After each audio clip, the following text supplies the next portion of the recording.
Jaya Radha Madhava Kunja Vihari Jaya Radha Madhava Kunja Vihari Jaya Radha Madhava Kunja Vihari Jaya Radha Madhava Kunja Vihari Gopi Jana Vallabha Girivaradhari Jaya Gopi Jana Vallabha Girivaradhari Jaya Gopi Jana Vallabha Girivaradhari Jaya Gopi Jana Vallabha Girivaradhari Yashodanandana Brajjana Ranjana Yashodanandana Brajjana Ranjana Yashodanandana Brajjana Ranjana Yashodanandana Brajjana Ranjana Yamuna Tira Vanachari Yamuna Tira Vanachari Yamuna Tira Vanachari Yamuna Tira Vanachari Jaya Radha Madhava Kunja Vihari Jaya Radha Madhava Kunja Vihari Jaya Radha Madhava Kunja Vihari Jaya Radha Madhava Kunja Vihari Hare Krishna Krishna Krishna Hare Hare Hare Rama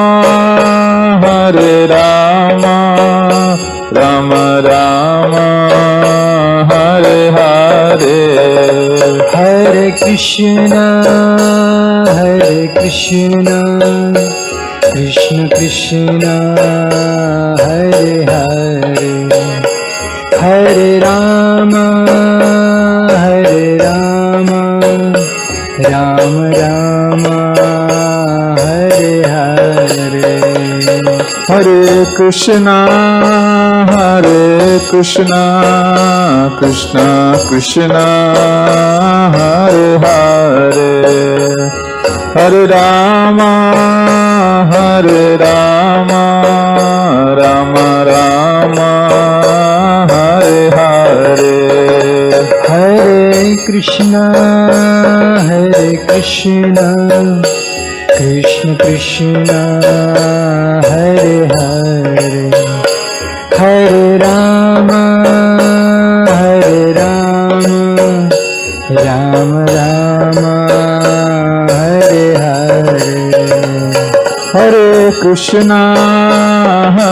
Krishna Krishna Krishna Hare Hare Hare Rama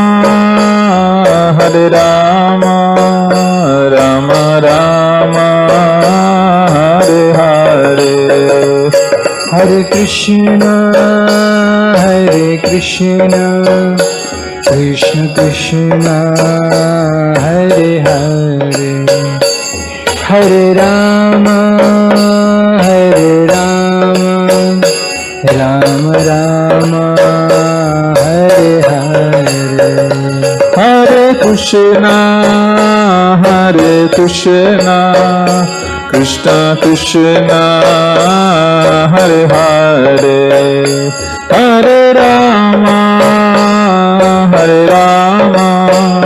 Rama Rama Hare Hare Krishna, Hare Krishna, Krishna Krishna, Hare Hare, Hare Rama, Hare Rama, Rama Rama, Hare Hare.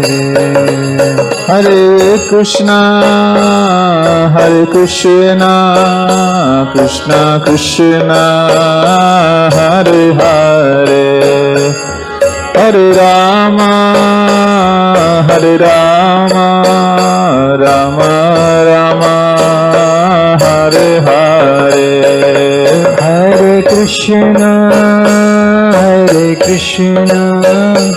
Krishna Krishna, Hare Hare, Hare Rama,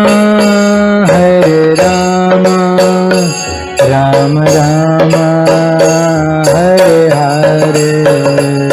Hare Krishna, Krishna Krishna, Hare Hare, Hare Rama,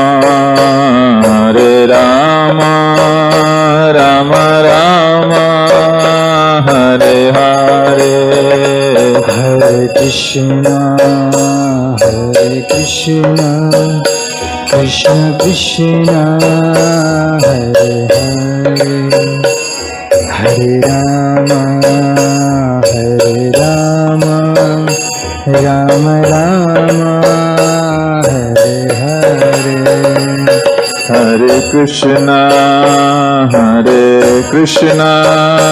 Krishna Krishna, Hare Hare, Hare Rama,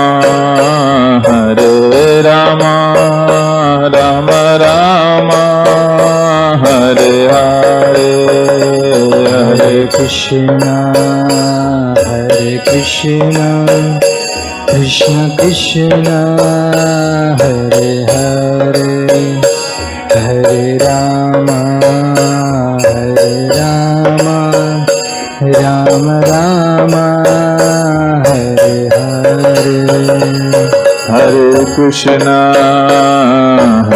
Krishna, Krishna Krishna, Hare Hare, Hare Rama,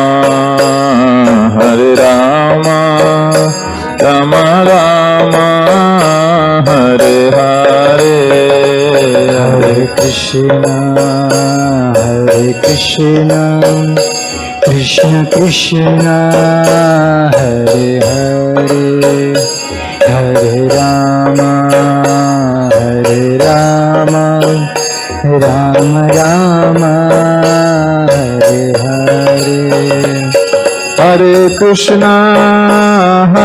Krishna, Krishna Krishna, Hare Hare, Hare Rama, Rama Rama, Hare Hare. Hare Krishna, Krishna Krishna, Hare Hare, Hare Rama,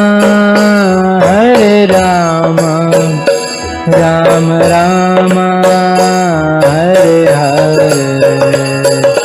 Hare Krishna, Krishna Krishna, Hare Hare, Hare Rama, Rama Rama, Hare Hare. Hare Krishna, Krishna Krishna, Hare Hare, Hare Ram, Ram Hare Hare. Hare Krishna, Krishna Krishna, Hare Hare, Hare Ram, Ram Hare Hare. Hare Krishna, Krishna Krishna, Hare Hare, Hare Ram, Ram Hare Hare. Hare Krishna, Krishna Krishna, Hare Hare, Hare Ram, Ram Hare. Hare Krishna, Krishna Krishna, Hare Hare, Hare Rama,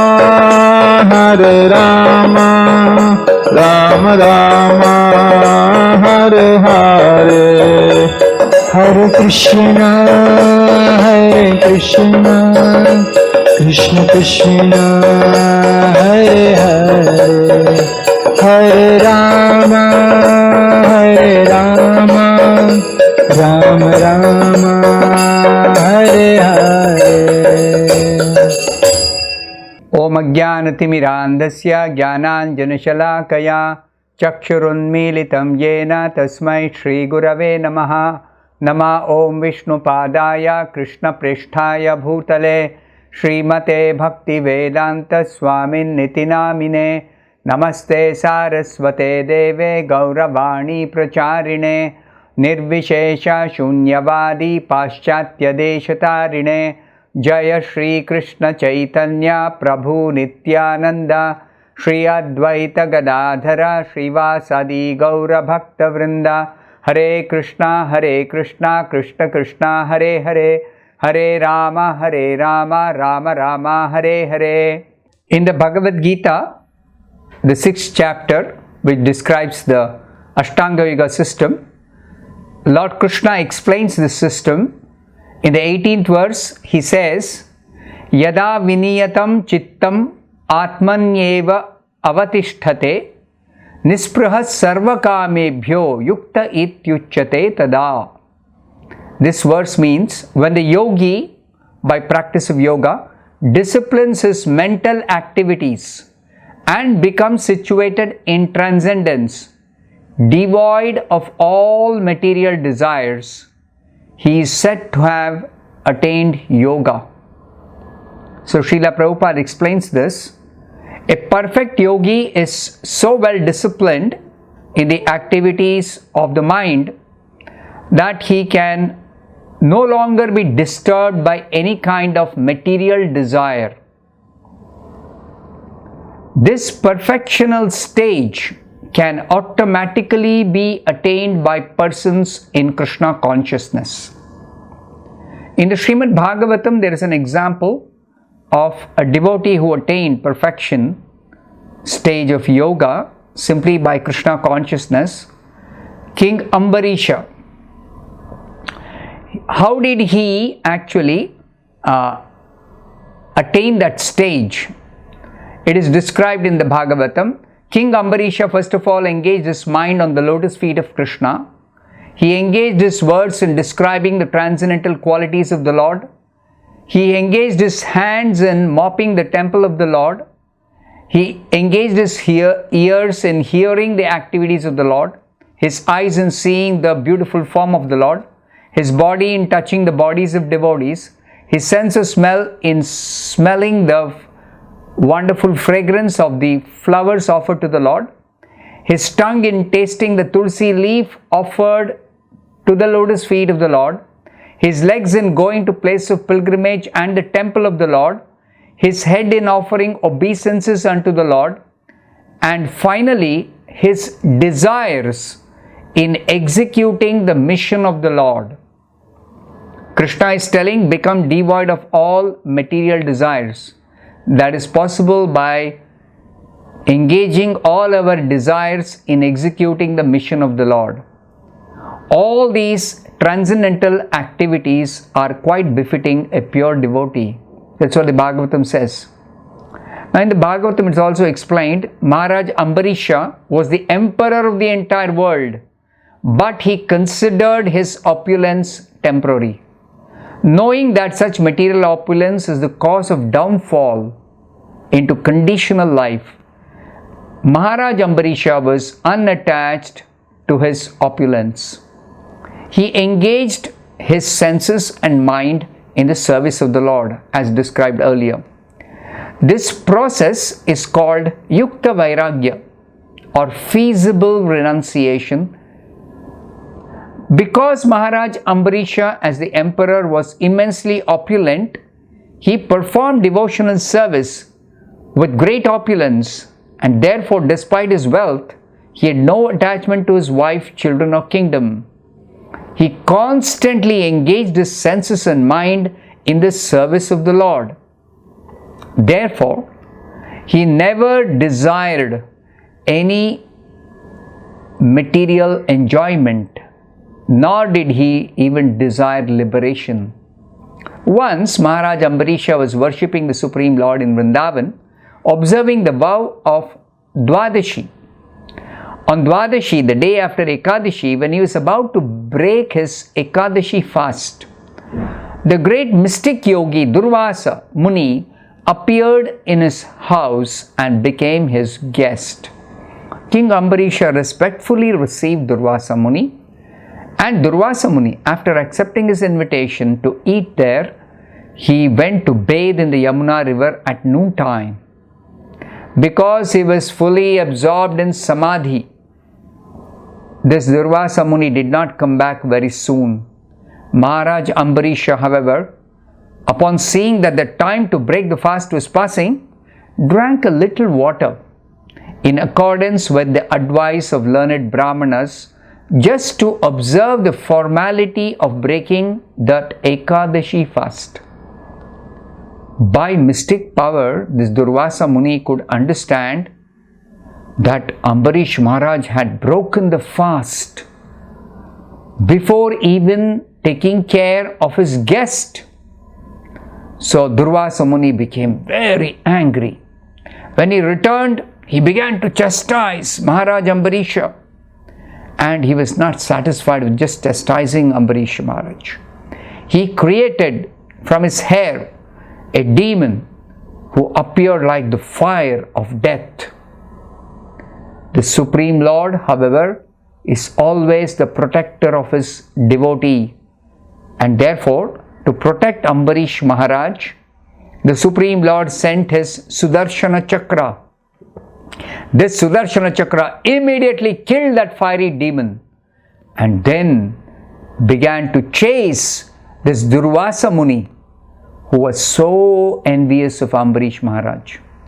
Durvasa Muni started running away to escape that Sudarshana Chakra's attack, and he went to Brahmaloka, Shivaloka, all the higher planets, but he could not protect himself from the wrath of this Sudarshana Chakra.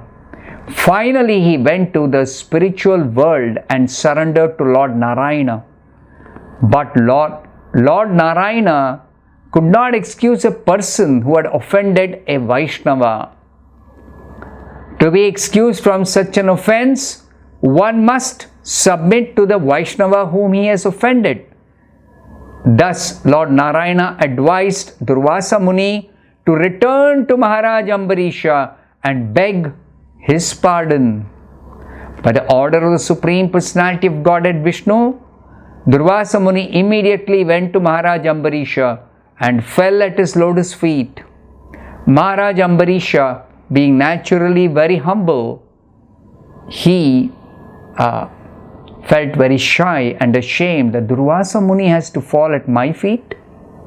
So he began to offer prayers to the Sudarshan Chakra just to save Durvasa Muni. What is the Sudarshan Chakra? This Sudarshan Chakra actually is the glance of the Supreme Personality of Godhead by which the Lord creates the entire material world. The Sudarshan Chakra, which is the origin of the creation, is very dear to the Lord, and the Sudarshan Chakra has thousands of spokes.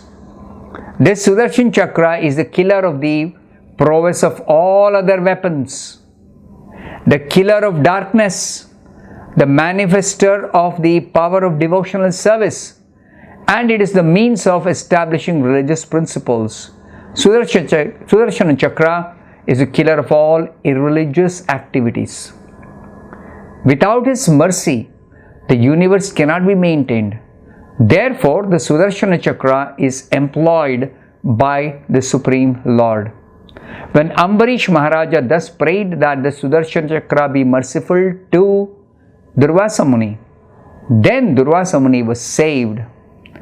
He gave up the idea that this Ambarish Maharaj, who was a Kshatriya, he was thinking that Kshatriyas are inferior to Brahmanas.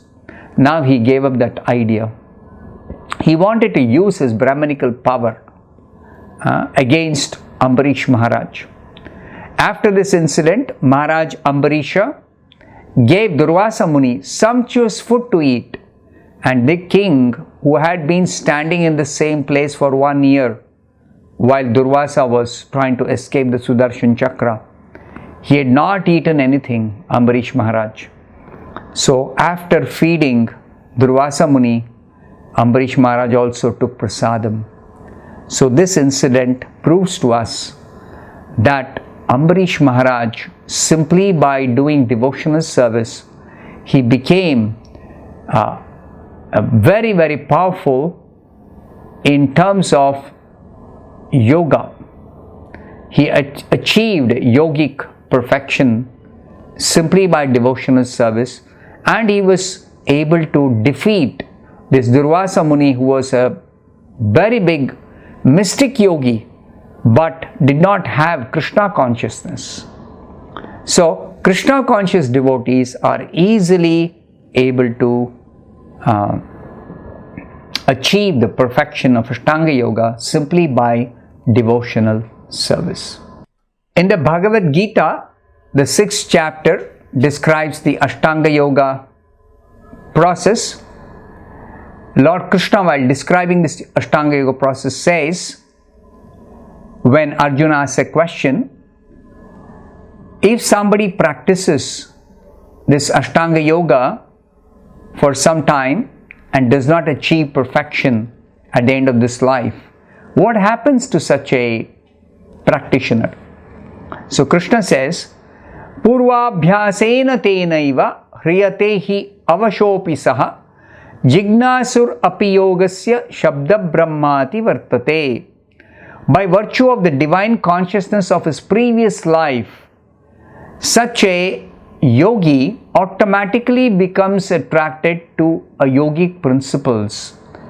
Such an inquisitive yogi or transcendentalist stands above the ritualistic principles of the scriptures. So Srila Prabhupada explains, advanced yogis are not very much attracted to the rituals of the scriptures, but they automatically become attracted to the yoga principles, which can elevate them to complete Krishna consciousness, which is the highest yoga perfection. The example of this was presented by Lord Chaitanya, who accepted one very, very great devotee, Haridas Thakur, as one of his most important disciples. Haridas Thakur was born in a Muslim family, but he was elevated to the post of Namacharya by Lord Chaitanya because Haridas Thakur used to chant 300,000 holy names of the Lord every day. It is described in the Chaitanya Charitamrita that Haridas Thakur, once while traveling, he happened to be in a particular place where he constructed a cottage in a solitary forest. He planted a tulsi tree, and in front of that he would chant practically the whole day and night 300,000 times daily. For his bodily maintenance, he would simply go to some Brahmana's house and beg for some food. Now he was so spiritually influential that all the neighboring people used to worship him. But a landholder in that place by name Ramachandra Khan, he was a zamindar. He became envious of Haridas Thakur. He planned various ways to dishonor him, but he could not find any fault in the character of Haridas Thakur. So he decided he is going to call one prostitute to pollute Haridas Thakur. So among the prostitutes, he selected one attractive young girl, and that prostitute promised this Ramachandra Khan, I shall attract the mind of Haridas Thakur within 3 days. Ramachandra Khan said to the prostitute that my constable will go with you.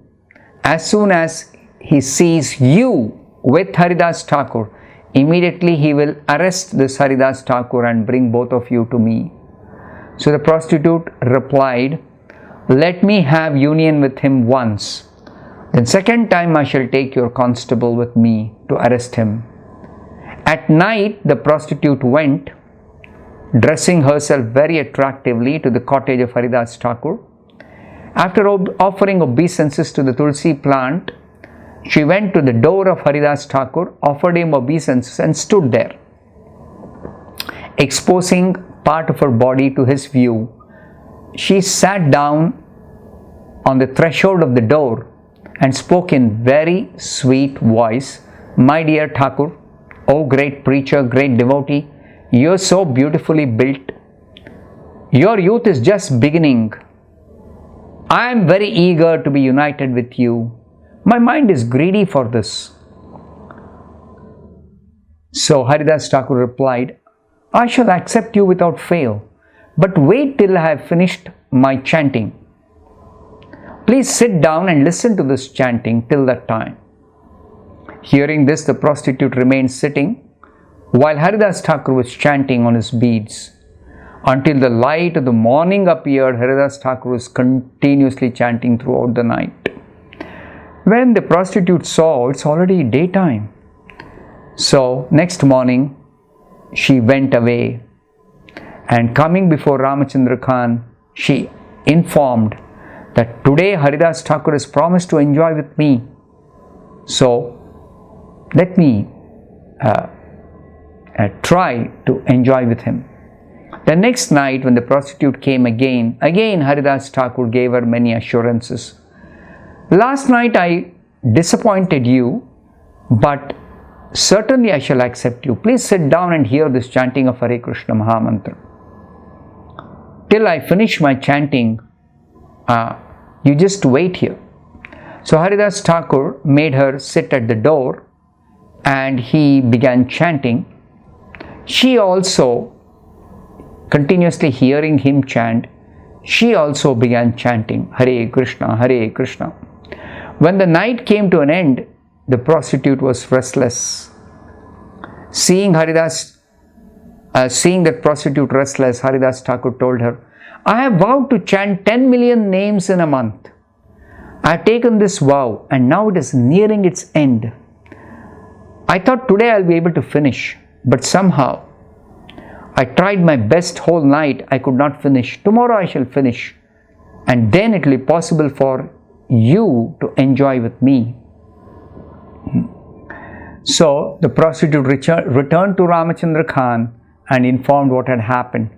The next day she came early in the evening, and as usual she sat down at the threshold of the door and she began to hear Haridas Thakur chanting. She also personally began chanting Hare Krishna, Hare Krishna. Then Haridas Thakur told her, I shall be able to finish my chanting today. Then I shall satisfy your desire. The night ended. Haridas Thakur was chanting, but by his association, the mind of the prostitute had changed. The prostitute was now purified, and she fell at the lotus feet of Haridas Thakur and confessed that Ramachandra Khan had appointed her to pollute Haridas Thakur. Then she began to cry, I have taken to the profession of a prostitute. I have performed unlimited sins. Kindly deliver me. Is there a way out for me to become purified of all these sinful activities? Haridas Thakur replied, I know everything about the conspiracy of this Ramachandra Khan. He is an ignorant fool.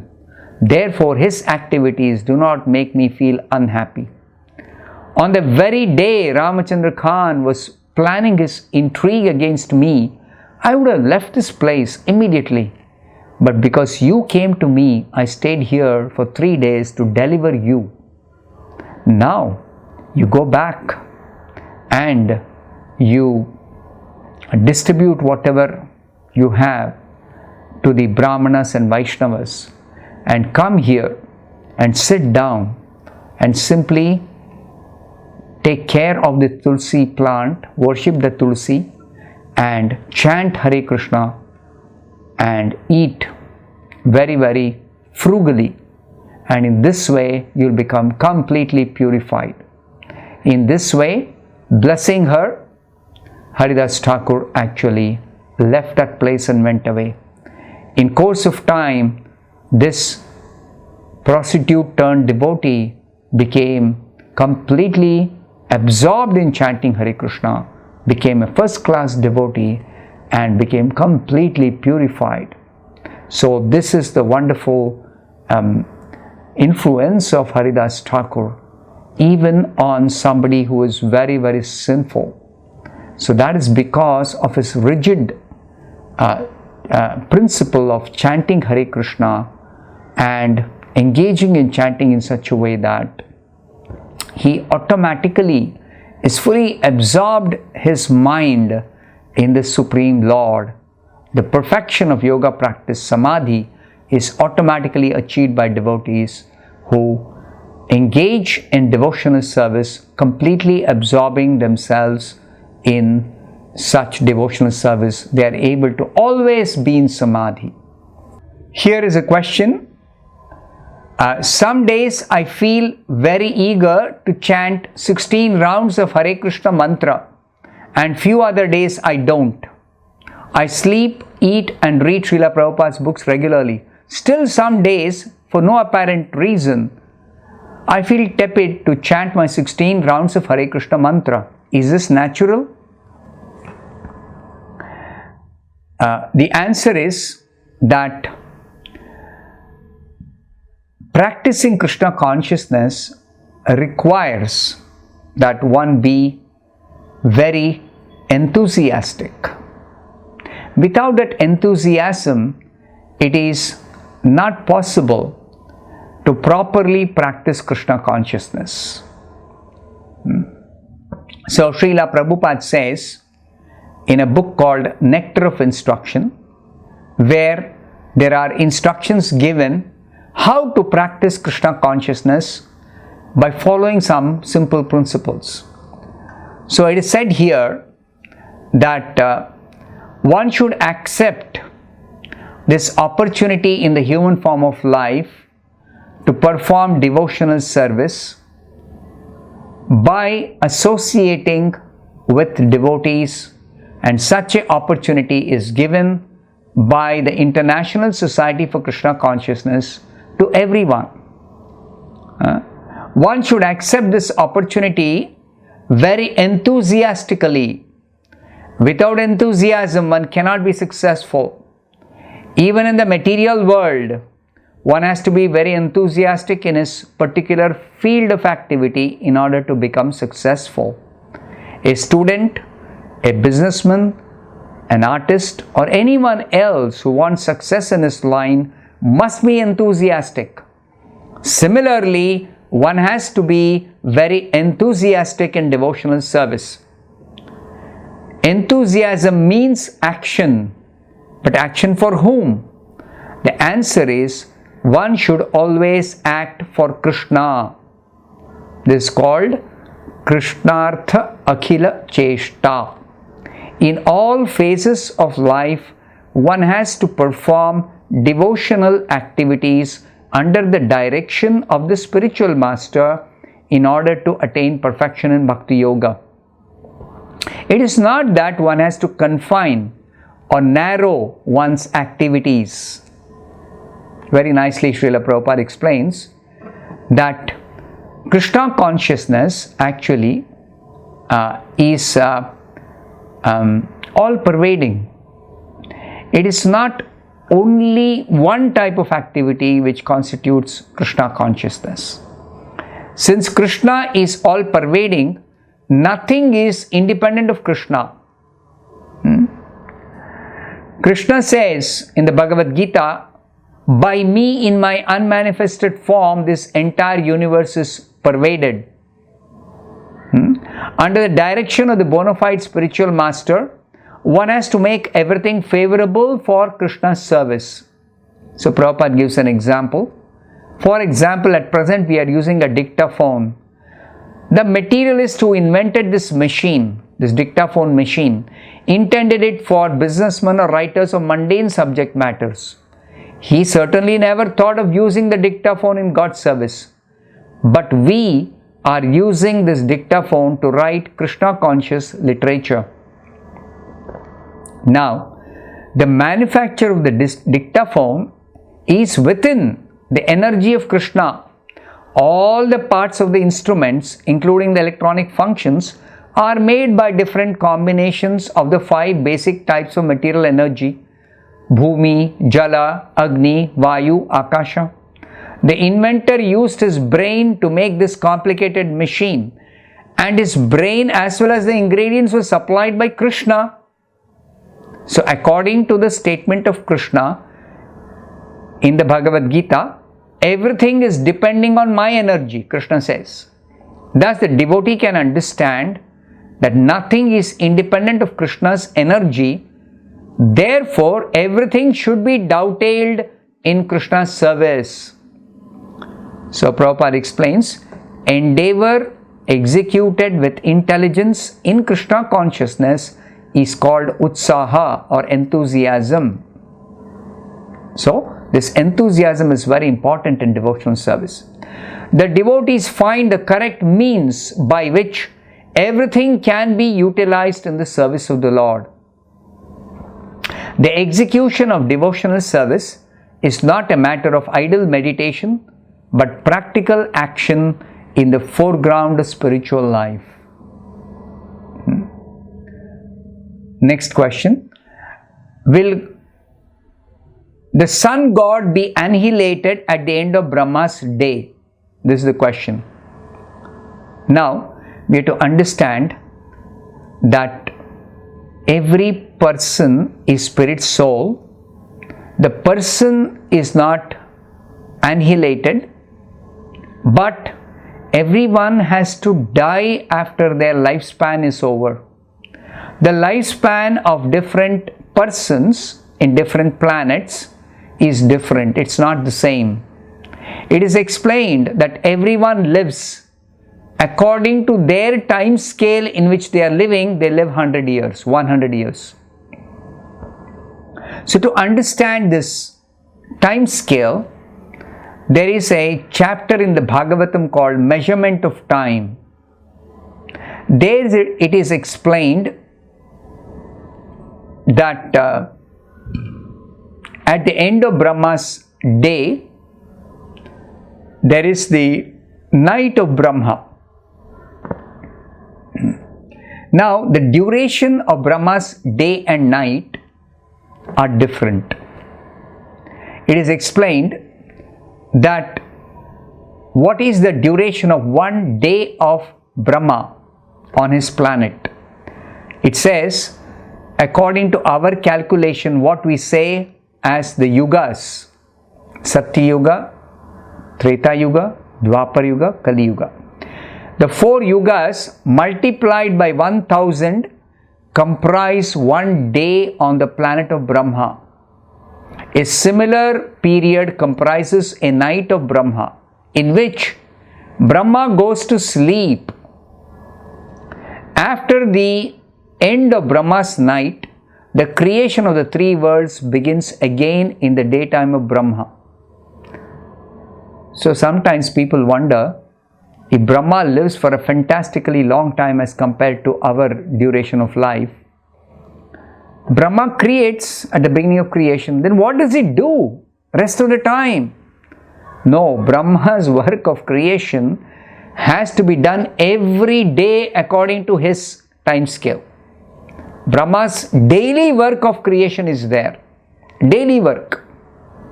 Why? Because end of Brahma's day, the 3 planetary systems, Swarga, Martya, Patala, Tribhuvana, is actually submerged in the waters of devastation. So it is explained here that Brahma's day, the duration of Brahma's day, there are 14 Manus who rule during the daytime of Brahma. So at the end of every Manvantara, 14 times in a day of Brahma, there are different changes that are taking place. The position of the devatas, just like this sun god, moon god, Indra, Vayu, Varuna, all these devatas, their duration for which they can actually occupy that post is maximum of 1 Manvantara, 1/14th the day of Brahma. Approximately 71 Mahayugas, 71 times the 4 yugas duration on our earth. That's a fantastically long time compared to our duration. So like that, it is explained, the sun god, his position is maximum for 1 Manvantara. After that, he has to change his position. So there is no death as such for these great devatas till the end of Brahma's day, when they all go to sleep. End of Brahma's day, they go to sleep.